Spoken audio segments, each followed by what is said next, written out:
அறிவோம். சதய நட்சத்திரத்தில் பிறந்தவர்கள், சதய நட்சத்திரத்தில் ஒருத்தர் பிறந்திருந்தாங்கன்னா எழுத்து ஆர்வம் உள்ளவர்கள். இந்த சதய நட்சத்திரத்துக்கு 2 கோயில் சொல்றாங்க. ஒன்னு திருச்செங்கோட்டில் இருக்கக்கூடிய அர்த்தநாரீஸ்வரர் திருக்கோயில், அற்புதமான திருக்கோயில்.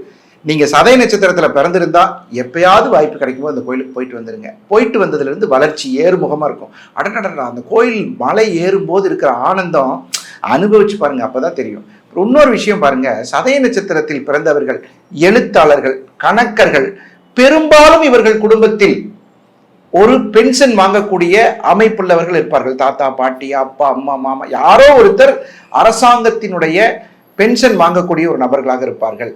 இவர்கள் எழுத்தில், அதாவது பரீட்சை எழுதி வெற்றி பெற்றவர்கள்னு சொல்லுவாங்க இல்லையா, நான்லாம் பார்த்தீங்கன்னா எக்ஸாம் எழுதி பாஸ் பண்ணி இந்த வேலைக்கு வந்தங்க அப்படின்னு சொல்லுவாங்க.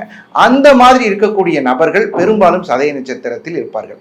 அப்புறம் இந்த சதய நட்சத்திரத்தில் பிறந்தவர்களுக்கு இன்னொரு கோயில், முக்கியமான கோயில் சொன்னேன், அருள்மிகு கோடீஸ்வர சுவாமிகள். பொள்ளாச்சி பக்கத்தில் இருக்கக்கூடிய புரவிபாளையத்தில் இருக்கக்கூடிய ஜீவ சமாதியாக இன்றும் அருள் புரியும் அருள்மிகு ஸ்ரீ கோடி சுவாமிகளினுடைய அருளால் சதய நட்சத்திரக்காரர்கள் பாடகர்களாக, இசைக்கலைஞர்களாக, எழுத்தாளர்களாக புகழ் பெற்றவர்கள் அதிகம் பேர்.